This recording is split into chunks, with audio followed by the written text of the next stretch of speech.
Welcome back to today's episode of Unapologetic Living. I am excited to have Heike Yates with me today. Welcome, Heike. Hi, Elizabeth. So fun to be here. Yeah, I have never met someone with your name. It's a lovely name. Thank you. He's originally from Germany, so that's also the pronunciation problems come from. Yeah, I was going to guess that maybe you were from it was a German name. My grandmother is uh, German, was German. She's no longer with us, but Wrecker was her name, and I can't remember the spelling of it, but that k, Yep, kind of harder k sound. like So Heike.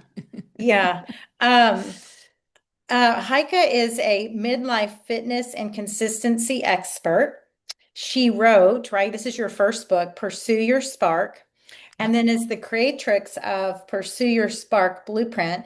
And I am excited and curious to learn more about what brought you to this space in your life. But it's fitting because I've intermittent fasted because that's one of the things that I was reading about when I was digging around on your website. Um, but and I've intermittent fasted off and on. I've dabbled in a bunch of different ways to eat and live and different dietary lifestyles. Um, but the fasting has been something I've been integrating more frequently, specifically when it comes to not a certain amount of time or like a window of time, but more varied. And I Mhm. saw that you mentioned that in your, some of the literature that I was reading on the website. And more recently, I've done one 36-hour fast.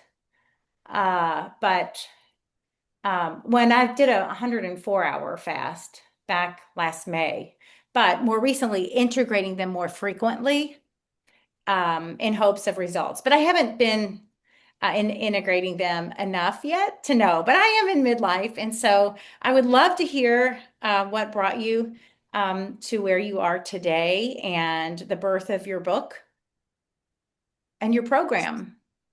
Oh, there's so much to unwrap, so unpack. So let's start. How do I get to here where I am started? I started after my first son was born, and he's now going to be 37 next month or 2 months. And I started out coming from Germany, moved to the States, didn't really look for exercise back in the day. Exercise was definitely not something I was worried about, or you just ate. I mean, there was no like diet talk back then. And I will, like you, happy birthday. I will turn 65 in a couple of weeks. So I've I've been a coach for 40 years, and back then, when I was pregnant with my first one, I got hugely huge. I gained 50 pounds during my pregnancy. And I had no idea how to lose the weight. I had no idea what even to do. And I saw around here in the States was, oh, you diet or you jog. And I tried jogging and I got a shin splint. So that was a very short-lived outing at that point. But a friend of mine who also was trying to get back in shape after the baby, so he said, go to the local YMCA where we can take classes in the church basement where they hold their satellite programs, and they work on everything. They do a thing like called dancercise, and now it's more related to a Zumba.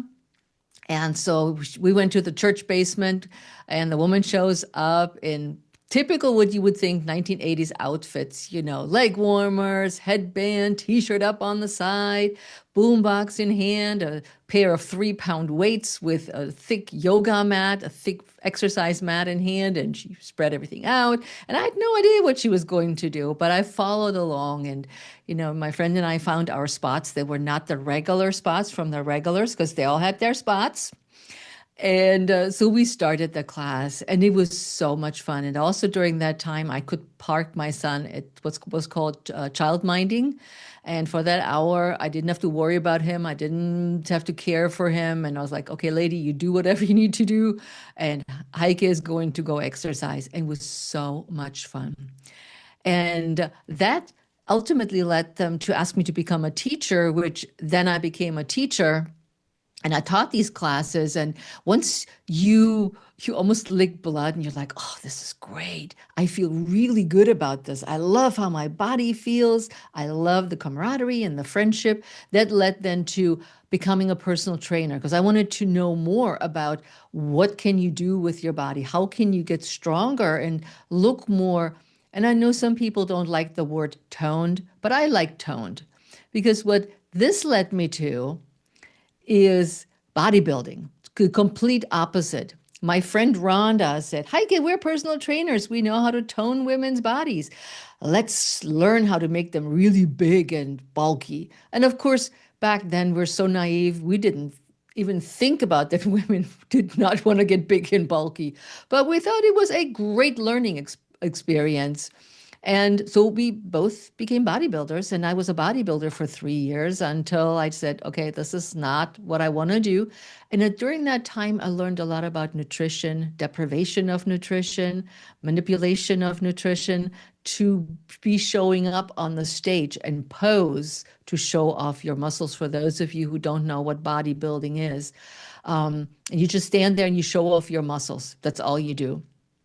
And so from there, I was like, oh, okay, so I know this, but what else can I do with the people? And so you have to envision that every time I changed what I was doing, the group of people I was working with also changed. Then I got into becoming a marathon runner.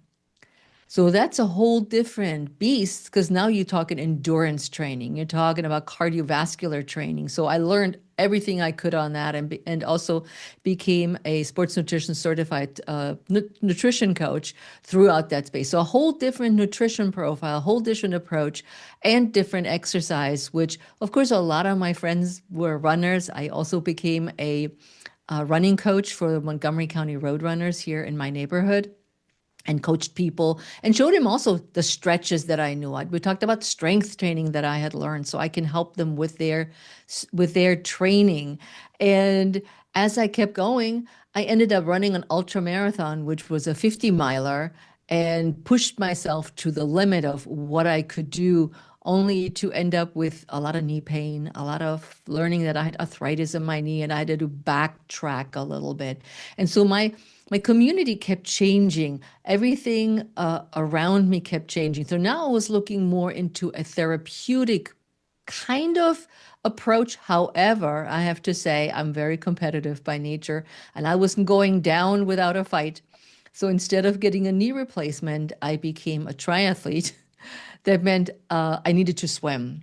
And back then, I did not know how to do a crawl or a freestyle, like some people call it. I knew a breaststroke, but I competed in a race where I did run and a bike and a run, a duathlon, and qualified for the championship in Milwaukee. And my husband said, you need to learn how to swim. So I learned to swim. So I created a new group of friends that were all swimmers. And by God, they're swimmers. I'm so slow. But I made it. So in the end, I competed in an Ironman triathlon. And that was really the end of my endurance phase, aside from a tough mudder thrown in here and there.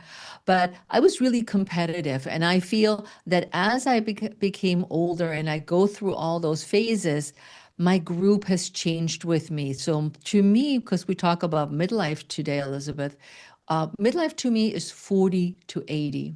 And the reason why that is that I feel that women stay healthier and stronger so much longer.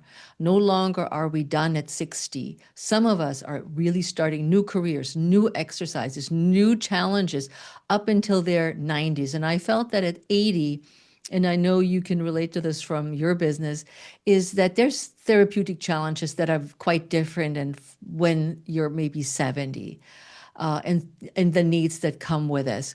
And so the whole just the experience, one thing led to another. And what I talk about in my book too is curiosity really led the way to getting to where I am today. Yeah, I definitely just even over the last golly, when I just take a quick um peek back over the last 28 years in my life, I too things have shifted. And now I find myself spending more time and Definitely did not run any 50-mile race. I did run 3 half marathons in my earlier years, and I guess I'm curious. Um, I think, did you say in our, like, since we've been recording your age, am I allowed to, did you say your, 64, I'm going to be okay, 65 in a couple of okay. weeks. I couldn't remember if that was before I hit record or not. Uh, when, so you said your son is 37. I'm trying to do math, but you didn't really grow up exercising, No, not at right? all. Okay. And so that means you were about how old when you had him? Like you were in your late 20s? Yeah, 27, I think, just Okay. before my 27th birthday. Yeah. Okay. Yeah. And I, like you, gained like 50 or 60 pounds. I really regret that. And I don't really feel like it took me that long to get it off with the nursing. And Mm. and it's funny, the very first thing I bought was a jogging stroller, a by Baby Jogger. It was rated the best stroller at the time. Now, I never ran again with him and that stroller, but it had tires like a bicycle, so would glide over the sidewalks and the asphalt, unlike the strollers that are out there. There are these convertible things, and but we could walk fast. So that Yeah, I have a I felt like my weight fell off, but pretty quickly. But I just chose to eat poorly. Some ding dong at my dad's work was like, "Oh yeah, when you're pregnant, you can eat whatever you want." And I'd always been pretty healthy, or thought, and I thought I was pretty healthy even when I was pregnant with my son. But even with the newer information that is coming out about health and wellness, it's changed so much over the years. yeah. Um, but I never had that competitive nature, I guess, that you have, which is pretty cool. I guess I was curious, like when some of these stages in your life, like around what ages were some of, like the swimming and the running, like where were you in your stage of life that you were including some of this? It seems like pretty intense training. Every about 10 years, really. So I had my son when I was 27, and then like 5 years later, so 6, 7 years later, I got divorced, and that's when my bodybuilding years started. Okay. And then again, another like fast forward, again, 10 years give and take. That's when the running started. So, but it always, I feel, it coincided with a life change. And I think a lot of women can relate to that. Is like, so you have your children, you want something for yourself. Many women don't want to be just mom, and that's nothing negative by all means. If you want to be mom and that's all you crave for, more power to you. But I wanted more than being home, a stay-home mom. I wanted something more for my life. I wanted freedom. I wanted adventure. That's why I moved to the States. I wanted to do stuff. And of course, it didn't help that my then husband was 17 years older than I was. So he had a complete, he had already experienced, he'd done things, and I hadn't done anything, at least in my books. And I wanted to experience more. And that experience more is so once the kids were born, I have two. My daughter is 32, 33, going on 33. And so I incorporated them into my exercise as much as possible. I brought them to the classes. I took them to the gym with me so they could sign up for basketball classes and things like that. I ran marathons with both of them at different times, but we rock climbed together. We did a lot of active things together, and they changed as they then, went to college. So my workout buddies are gone. So what do I do now? Oh, I run ultra marathons around that time because I have plenty of time now and nothing else Mhm. that's really going on. So, and that kept me going. And then, so there's the empty nesting. So what do I do now? My knee's hurting and I had remarried and I wanted to do something else that was easier on my body. And also, I didn't say that just yet, but I've been coaching Pilates for over 20 years by now. And that transitioned into that bum knee, having to move to triathlons, and then, cutting real, my tries are really, really short right now. So to manage the knee situation, but Pilates has been the low impact lifesaver for my body. And also, again, my clients, that was then we're looking into the late 40s, early 50s, mid 50s, to where, okay, I need to change something. I need to change my impact. I need to be smarter about my workouts and less competitive with myself to reach the goals I want. Hmm. So, okay, so we're looking at around like late 40s, early 50s when you sort of transitioned to Pilates, Hmm. and Never get, but you still participate in some like of these triathlon like yep. events. Yeah, but much shorter. So I would maybe swim under a mile, Mm, bike maybe 26 miles, and then walk because right now I can't run. Um, I walk, shuffle the for a 6 miler. I can handle that, but it's mostly walking. hmm. So I still can be part of it, but the initial like, I'm gonna get a medal, I'm gonna be on podium, I do all these amazing things. I have to just say, okay, let's pipe down. This is not what this is really about. This is about you staying healthier and really looking into longevity of your body and your health. But it's still fun to go out there and with your friends and compete, and you're all together in a group house, and you're like, let's go. Yeah. Yeah, we ran two Thanksgivings ago. I went out and ran. I hadn't really trained that much because in the last 13 miler, I hurt my left knee.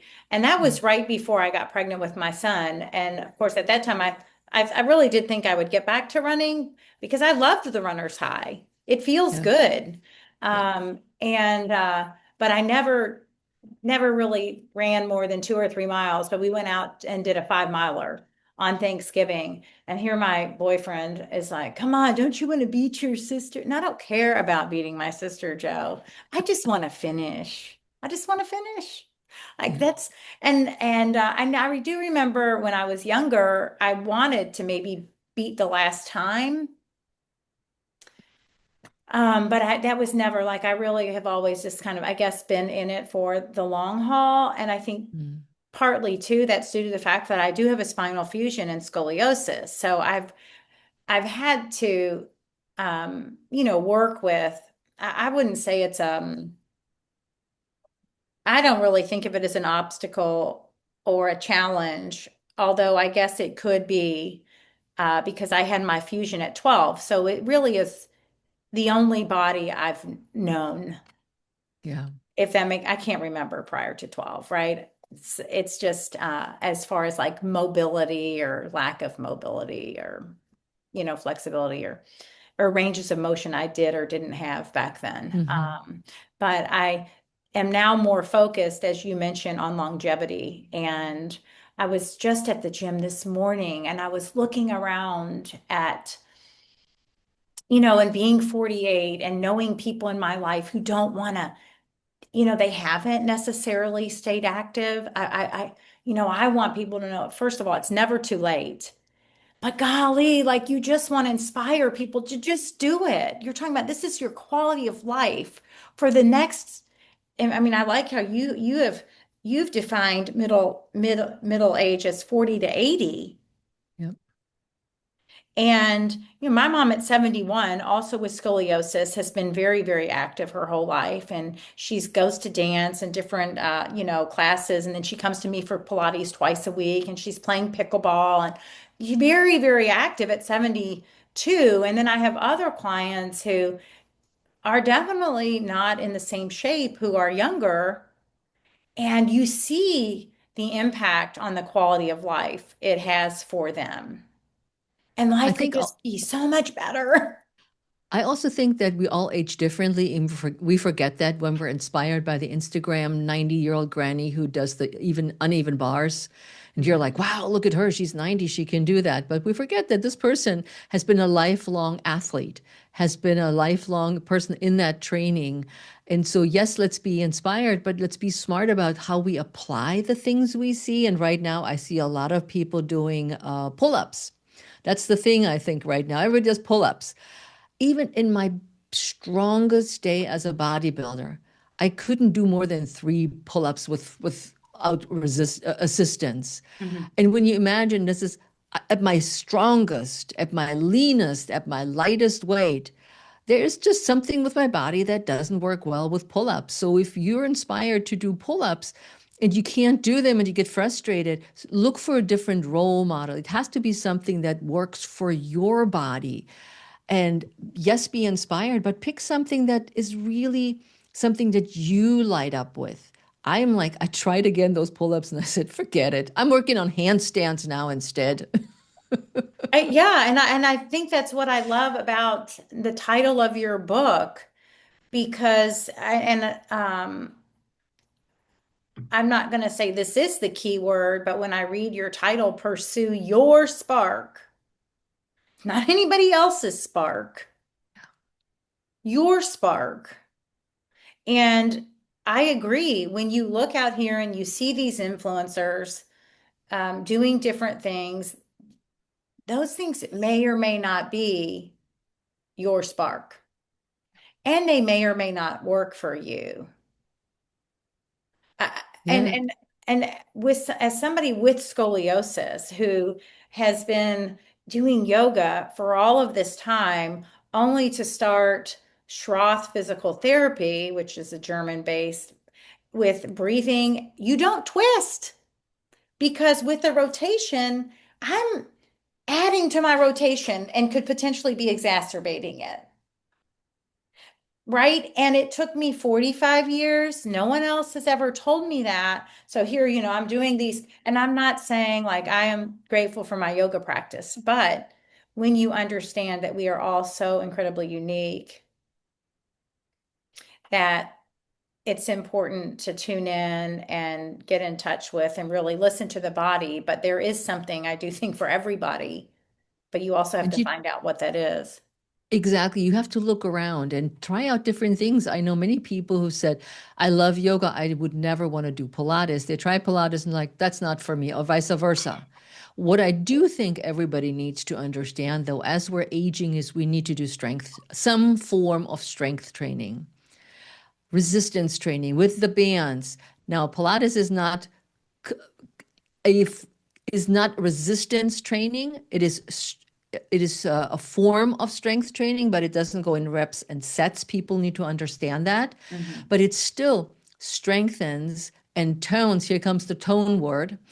Your body. You will not build bulk or big muscles with Pilates. And that's the difference also in the approach of strength training and strengthening through Pilates, that it develops these somewhat, we're snickered at, and you've heard that too. Oh, the lean Pilates body. But the idea is that the muscle doesn't get bulky, it gets stronger and it stays the same length. It can't get longer, it just stays it, but it's not developing the same bulk as strength training, but it has the same or very similar benefits than picking up a dumbbell or some Dynabands. And research has shown that Pilates can hugely increase the bone density around your spine, not around your hip, because we need impact for that, but definitely for the spine. And that is something like when we're talking about scoliosis or other age-related diseases, that this is a huge benefit to us. So you integrate other, I guess you said you are still doing some triathlons and some triathlons, but they are Yeah, shorter. So that would be where you're getting some of your other like that impact. yeah. Yeah. The walking. I do a lot of walking and hiking instead of running. My doctor told me 3.5 years ago now I needed a full knee replacement. My knee was horrible, horrible, horrible. So I went back home. I went to an osteopath. I did my own Pilates practice. I've been doing this for 40 years. I know a lot of stuff, also physical therapy approaches. And I've been keeping my knee at bay. It is getting worse, but it's still doing okay. So I think that it proves just that you can take care of your body and a condition that's potentially is looked up from the medical industry as we need to do something instantly by really caring for that body. And you have scoliosis, and the Schroth method is amazing for what you need. So there are ways where we can prolong our health and health condition. At some point, I will get the knee replacement. I know it. But until then, I'm doing pretty darn good. Hmm. Yeah, I just had a client recently who has scoliosis. Is in her mid 70s. She did finally have a knee replacement. Mhm. And since the knee replacement, right, because of the arthritis in her knees, when she extended her legs out, right, the knees were always elevated somewhat Yeah. on the ground. And since the knee replacement, it has now shifted her whole body, and now she's having more back pain, right? Because the body is always compensating and doing what it needs to so you can get through your day. But Yeah. now, and I think she's grateful she has had the knee replacement, but it has now, um, and again, you're cutting into the fascia. There's so many things there, right? But it's now And pulling on her hip it's and back. it's okay because then you're taking care of one thing that's the worst part. Hmm. If your knee hurts initially 3.5 years ago, I couldn't wait to get a new knee. And then I said, let's be smart. Let's see what, so stop running. Okay, that helps. Do your exercises, do extra Pilates, do this and that. That helps. But if you're at the point where it doesn't help, take care of that part that is the worst, that hurts, that really hurts, because that impacts your quality of life, and then work on the rest. And then realign, redo whatever you need to do to not compensate, but fix what's now different. So when it came to ending the running, which you still are doing Mhm. a little bit, did you find that you there was some grief there? Oh my God, yes. Hmm. I never thought that I would identify as a runner. And until I had to give it up, it was the hardest thing to wrap my head around. And it took me a year to let go of the idea that I'm not just a runner, Hmm. that I'm more than that, that I have other qualities in my life, that I'm a darn good Pilates teacher and a strength training coach and all these wonderful things, and I'm an awesome mother, that I have all these qualities that are part of what defines me. But that running community, that camaraderie, that, like being with these people doing these races, and suddenly you're, air quotes, just walking was really, it took a year until I said, "Ugh, man." And still, when I go out on the trail hiking and I see all the trail runners, I'm like, I want to go too. This is the best part. But then I'm thinking, I'm outdoors. I'm still here on the trails. It's okay. Hike a little harder. Hmm. Yeah, I know. My boyfriend's a cyclist, and he's 50, and he's still a pretty avid cyclist. But what you're seeing is, some folks going from, like you just said, what, just a walker, from some of these individuals who are 50s going into their 60s, still cycling, but then also pulling out their e-bikes sometimes, right? There's no Oh, shame in they're an just an e-bike. e-biker. But you know what? There's still some work to that, but that's part of like letting go of that ego, right? That Yeah. identity as you get older. Like, it's okay. We are so much more than these roles. And there's now so many things that can help us. And my husband always says, whatever helps. Don't be ashamed. Don't, feel like, oh my God, I shouldn't be doing this. If it helps, do it. Hmm. Like the e-bike. Yeah. Yeah, I know. I have my pull-up bar sitting here over my kitchen door frame, and I can get maybe like two or three. I used to get seven, but I have my little assistance band. I'm not, I mean, whatever helps because Yep. I'm still doing something and working on that move, and I still feel accomplished when I get my four with the assistance band. Yeah. Yep.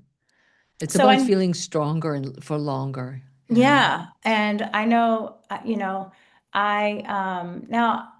I know your book is more than just, well, I know as we were talking about, I think your book does mention fasting and finding your way through midlife and staying strong and healthy, right? In all So realms. my Yeah, my book is primarily it's helping women and men, some men have bought my book as well, to get momentum in their health in their life.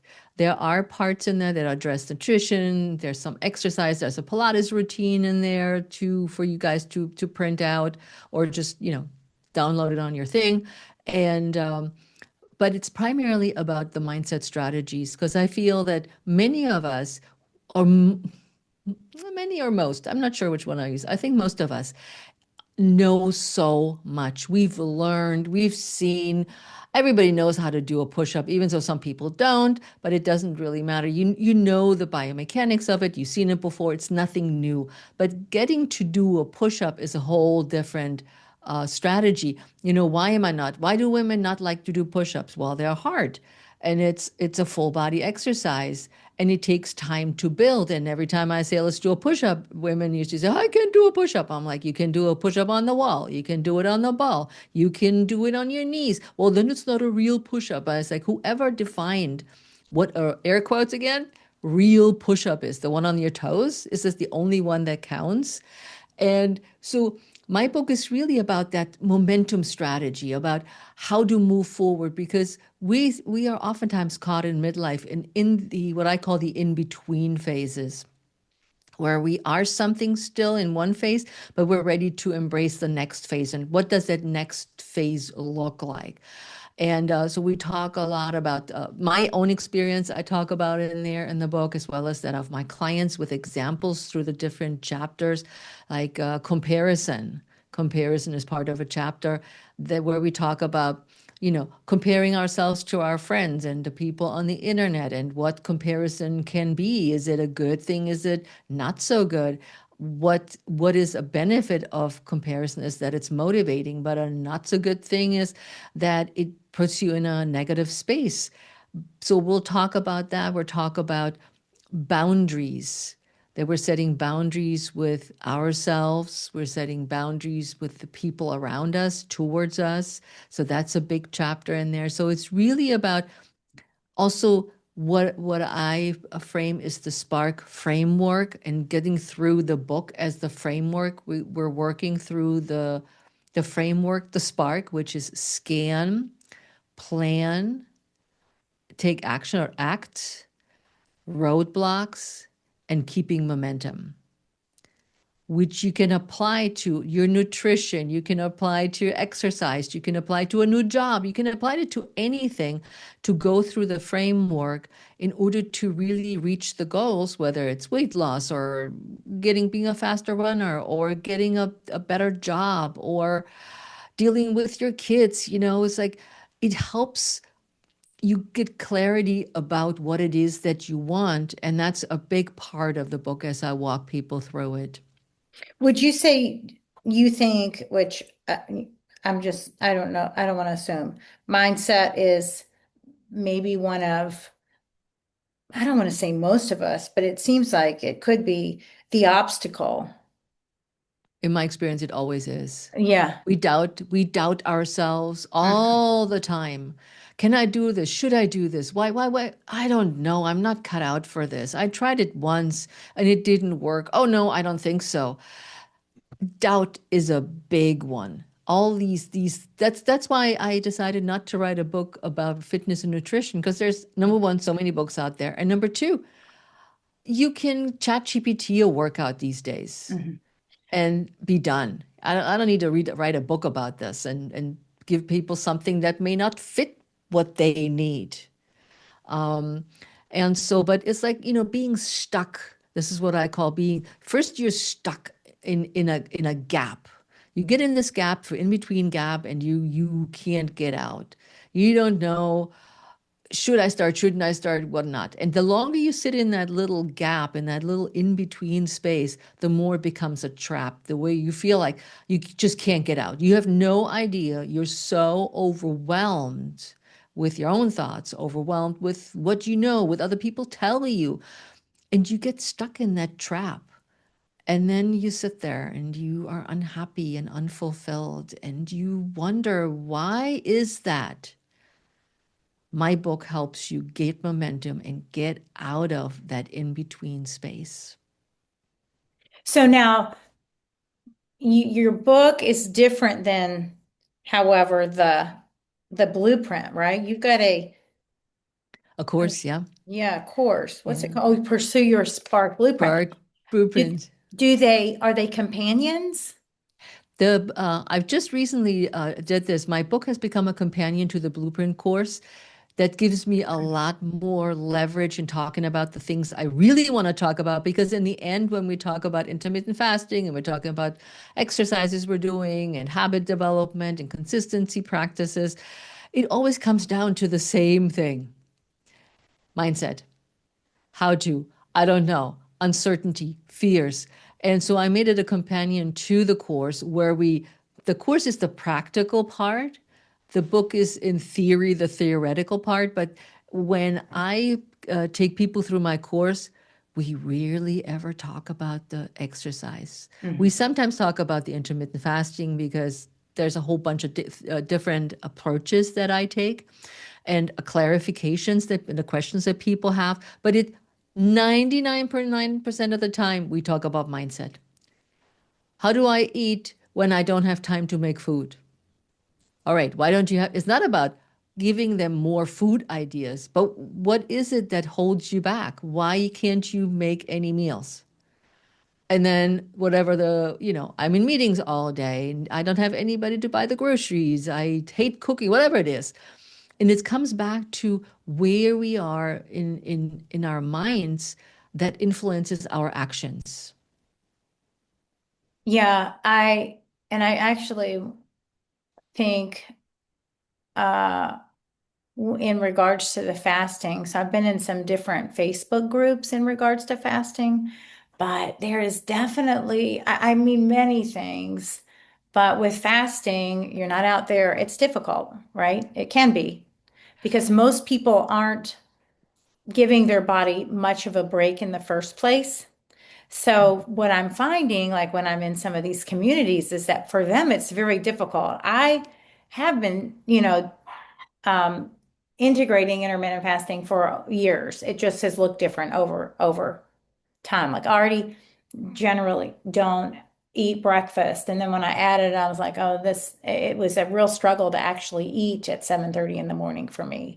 But that in and of itself, just experimenting with fasting, not even adding exercise, is a huge like, and you it's definitely eye-opening and you're looking at what is taking place in your mind during that time, right? It's an opportunity to really look at your mindset because I can't do this and this is too hard or gosh, I'm starving. I mean, this is just with fasting, right? But it would be similar with any decision you might make, right? I'm going to run a marathon. You get in, I'm like, okay, no, I can't do this. I don't want to do like all the things that come through or childbirth. You get to transition. You're like, oh my gosh, this sucks. I mean, I had a home birth and I was like, what the fuck was I thinking? I looked at my doula and she's like, oh, you're in transition. This is exactly what you would be saying right now, you know? And then getting over the hump, right? And then you realize you can get over the hump of whatever it is. And what And the biggest hesitant in intermittent fasting is that people do not want to be hungry. That is what I hear over and over. I do not want to be hungry. And I think people associated that hunger pain really with I'm lightheaded, my stomach is in knots, I want to throw up because I'm so hungry. I can't function because I'm so hungry. Or somebody said, "Oh, I don't want to be hangry." And I think we need to, and I'm trying to clarify this with my groups, that this is not how you start fasting. Number one, we need to figure out, is fasting actually a good thing for you or not? Especially in menopause or perimenopause, you want to be careful because of your cycles, because the more you fast, the more your cortisol levels are uh, put into your body. I can't think of a better word. Mhm. Um, and you don't want to have more cortisol. Cortisol is gaining weight, Hmm. making your hips wide, all this kind of stuff. So Hmm. think about, is it really for you? And I always say, start with an overnight fast. Really make your 7 o'clock dinner the last thing you eat, and then sleep through the night, hopefully, and then see when you wake up in the morning, the first thing you normally do is eat breakfast. Well, how about you just don't if you're not feeling hungry just yet? Have your coffee, have your tea, do whatever, but you know, just don't eat for until you say, "Oh, I'm really I'm can feel I can eat now." And that takes some time to get used to feel it, not the "Oh my God" panic feeling, but that you feel that and you can test it out. If you just can't, intermittent fasting is not for you. If you're starting intermittent fasting because you want to lose weight, I would say no. Intermittent fasting is a way of healing your gut, increasing your brain functions, make everything fire more. A weight loss is a side effect that can happen, but it may not happen. People, you need to understand that it's not for about weight loss with intermittent fasting. It's a whole different philosophy. And my belief is too, those long fasts, and I've experimented with longer fasts. I find that and I find that I do best not to fast longer than 18 hours. That's when I start getting headaches. That's when I'm feeling grumpy. Even though I want to push through and I can do this like a colonoscopy where you go like, I can't do this. I've practiced this. But ideally, women shouldn't, in my point of view, fast longer than 14 hours to not affect the metabolic levels. Everybody is different. So you have to experiment what works for you. And I say start with shorter fasts. But what I found, and you may find the same thing, when I started fasting, and I did it because I have microscopic colitis, and I wanted to have a metabolic turnover in my cells Hmm.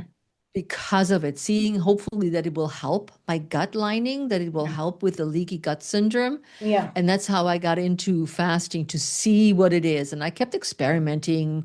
And what works well for me is not always have the same length of fast. I Hmm. don't push it. If I'm hungry earlier, I eat earlier.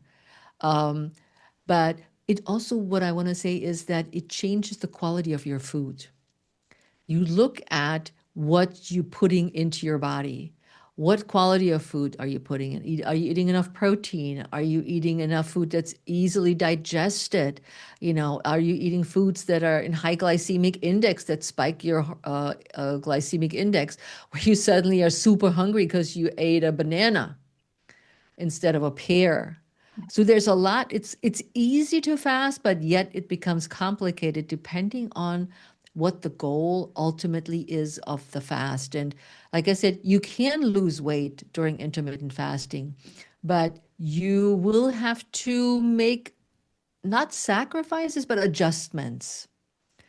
And if you cannot continue those adjustments over time, it will be nothing else but a diet. And intermittent fasting is a lifestyle, not a diet to me. That you can Yeah. practice this over and forever. Yeah, I agree. The I I don't myself like adhere to any sort of, well, for example, this week I was going to experiment with 3612. And Monday we went out to eat for dinner. And when I tell you, I don't know what we ate Monday, but I took my son out to eat because he was here and he wanted to go to this pizza place. And we had pizza, lots of gluten, stuff I don't eat, and nearly not enough protein. Mhm. But my mind was like, I'm prepared for this 30. My mind said, I'm going to do 36 hours tomorrow. I also am fasting with my cycle. Okay, So I don't fast after ovulation. Um, nice. and anyway, I got to like 2 o'clock on Tuesday. I was like, I'm done with this today because my body was not going to do anymore. I could have pushed through, Hmm. I was like, I did not go into this and enter this fast in the best way because I had nothing but carbs yesterday. Yeah. There was not enough protein, there wasn't enough quality fiber. And so I knew my body did not need to be like it was going to cost more. But I do think it is sort of it's intricate. It is not for everybody, and you really have to be in tune with your body, and you have to be aware of, how, yeah, because yeah, that cortisol release can increase the stress in your body, which means you may begin storing fat. And so it really is important to, um, recently, which I don't eat a lot of sugar, but I explored using a glucose monitor, Yeah. and that's eye-opening. Um, because things that, uh, you also get to see how your body's responding to stressors, whether it's food or even exercise, like Exercise. the sauna always spiked mine. And Hmm. that doesn't mean I'm not going to get in the sauna because it came right back down. But when I had sweet potatoes, I think my levels of insulin were up for what, 4 hours. It took 4 hours. I really probably am never having a sweet potato again. But that's what sweet potatoes did to my body, So think about sweet potato is a really healthy food. Do right? don't cut it out of your life. Am I not? We'll see. But but think about, what if you had such an insulin spike? If you're looking at this, what happened afterwards? You probably didn't crush is the word, yeah. Crush like you after a candy bar. You're like, oh my God, I need another one. Because it has enough fiber and enough nutrients to be metabolized differently. So I want people to think is like nothing is off limit, but you need to eat smarter Mhm. based again on your goals. And for those of you who are listening and saying, oh, you guys in intermittent fasting, I'm going to click off. Hang on there for a second. What I want you to encourage your listeners, Elizabeth, is to, if they're not haven't started yet, is do an overnight fast where they actually get to the point where they understand hunger. When am I? We got so much food in the U.S.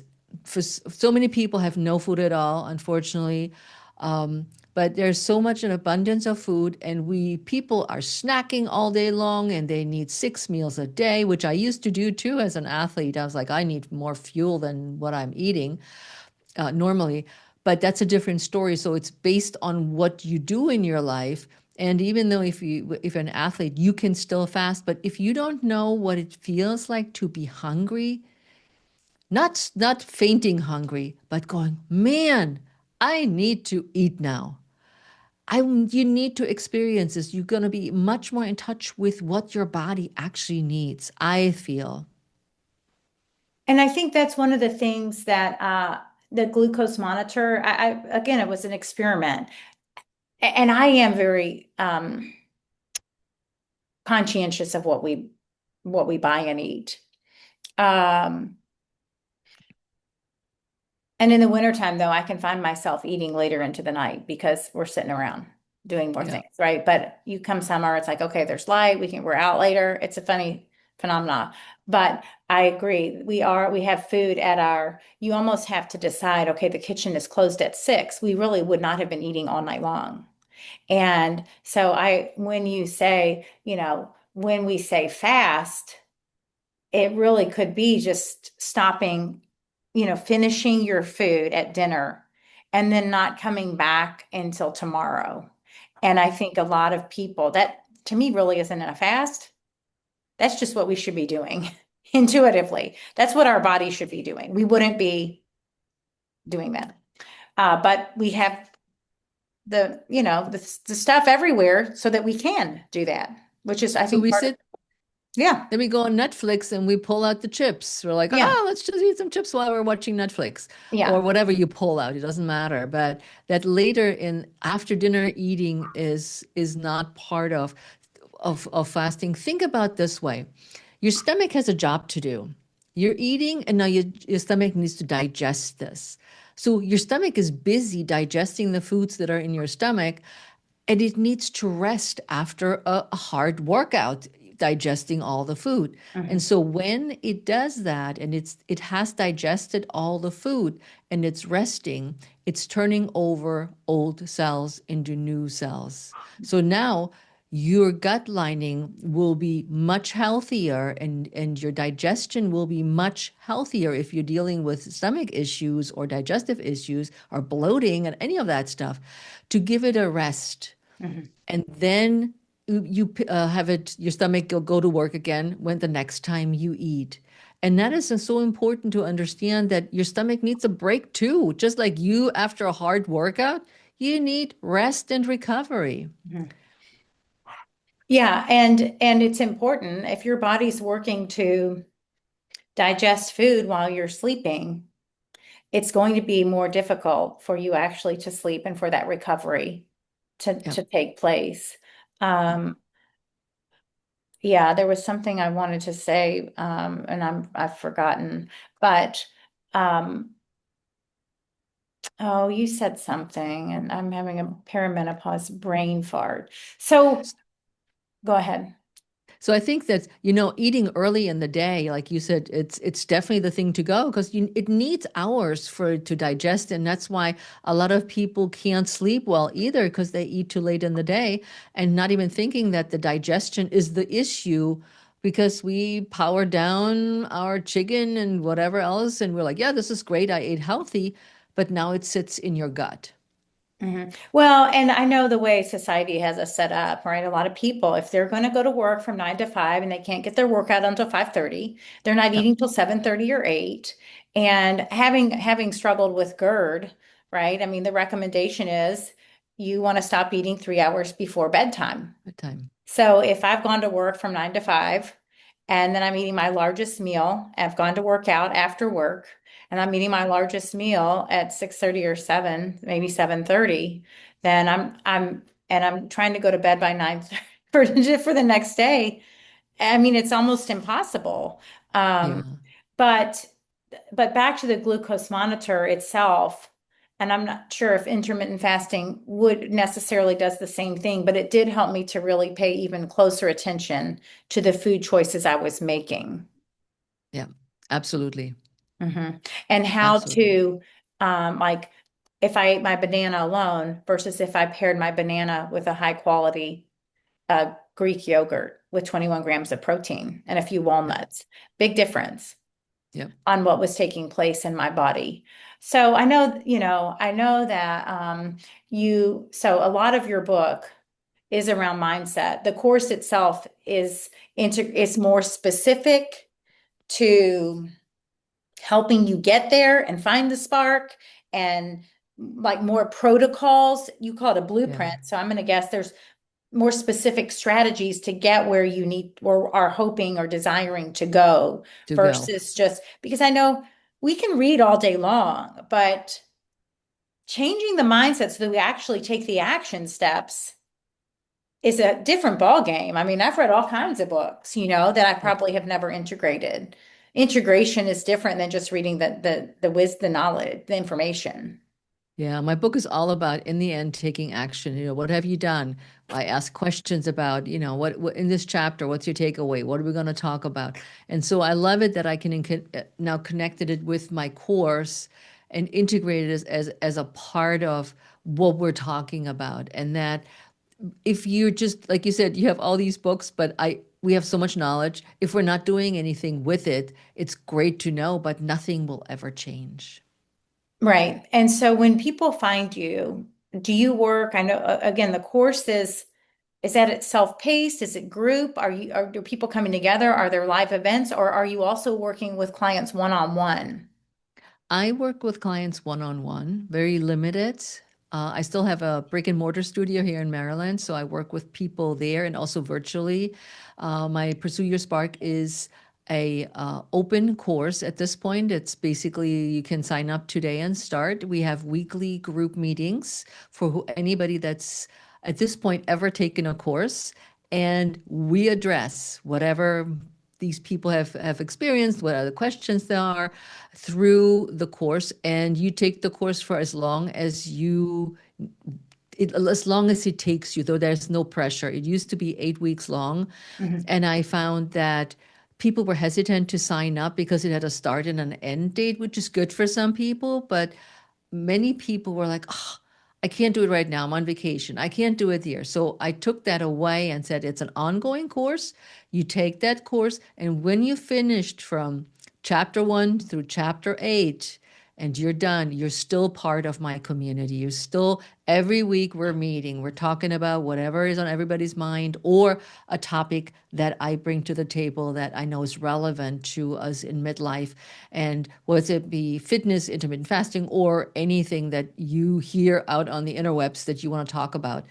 And so I opened the course up that way, that it's much more fluid and open and allows for flexibility. Mhm. And this is, I know you mentioned some men have bought your book.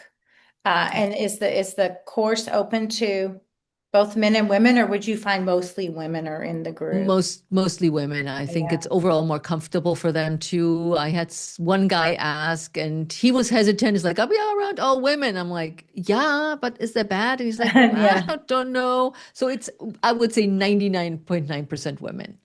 Yeah. It's funny. I think that it is, I mean, well, you are, a female, I'm a female. It tends, I think that's probably predominantly my audience, but, hopefully there's a man or two out there that catches the information that I'm sharing because I have had some men on my show, but I think again, the information could be for both, whereas some conversations are probably more designed for women, Yeah, than they are men. yeah. But I don't want to generalize. I do think, I don't know, I hate to say that. There's a lot of men out there seeking healthy lifestyles, Yep.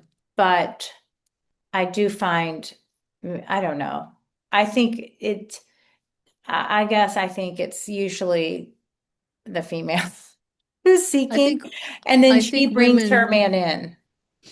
yeah, I think women look for a much more nurturing environment than men. Men, Mhm. from my experience, are like, do this, do that, do be done, chip, chip, chip, finished. Um, and they don't look for that nurturing part that women really crave, from my experience. And that's okay, they find their own groups. Yeah. And if there are men that feel that this vibe is vibing with them, they Mhm. will join as well. So where can people find your book? I know you've got a QR code that makes it super easy to, I assume I could probably, I'm not great with this, but bring my phone up too. It's to scan it, yes. If you're on YouTube and watching this. However, and all of Heike's um, information and social media links and website will be in the show notes. But I know my book's on Amazon. Is your book on Amazon or is it other You, spaces? you can find my book anywhere where books are sold, whether it's Amazon, Barnes and Nobles, you name it, everywhere. So you can find my book. I have my book in soft cover and an ebook and also an audiobook for all the people that, like I do, I listen to my books when I fold laundry. Um, and you can find me also just by Googling either Pursue Your Spark or my name, Heike Yates, Heikeyates. And you also find my book there and the Pursue Your Spark Blueprint. I like to listen too. Sometimes I'll listen to books, but I do a lot of. I would never get all the information I want if I wasn't listening while I was folding laundry and emptying the dishwasher and taking walks. I mean, I would be because I'm just so curious, I guess. I'm just, want to learn as much as I can about so many different topics, and just anything that relates to just overall wellness and health and a thriving, to become a thriving human. And I think that Yeah. means, mind, body, and spirit. You can't really separate them. I know back in the day, I remember I'd find these clients who were endurance athletes and lifting, they were doing all of this, but then they were, running through fast food and drive-throughs, and they weren't necessarily fueling their bodies in the best way. Of course, I also think a spiritual component and some sort of spiritual practice is incredibly important. And I don't know, and even just talking about midlife, I am curious if with some of the individuals that you, and this will, I promise, the last question, get to this space, like are seeking something more. And it's been I that, wouldn't say more. okay. I think something different. I Hmm. mean, we always like to think of something more, but when I think of the people that I talked to for my book and the stories I told in there, it was the book was initiated by a woman who is 80. The idea came from her, 80 years old, and you can read it in my book, guys, so get my book, is, and she said, I want to feel like myself again. Mm. And like myself again, always felt to me that I want to feel like my younger self. I want to be like in my 30s or in my 40s. But this is the moment where I understood what we're really talking about is who am I at this point in my life? I feel like myself again now with who I am, not more than, not less than, but right at the moment. This is who I am, and Mm. this is my spark, and that created the book. So Yeah, I love that. Yeah, that's beautiful. And I didn't know that was the inspiration behind the book, but did she find it? she made so many. She got my book, and I said, "You," and at my book launch, book signing, she said, "Oh my God," she said, "You're the main person." I said, "I changed your name, I changed locations as always, but you're here." And she couldn't believe it. So she no, she didn't buy it. She got the book because she's the main character or the Yeah. main instigator of Yeah. the Yeah. book. So I gave her the book, and she says, "Heike, I'm pacing out your book. I read a chapter every night. I don't want it to end."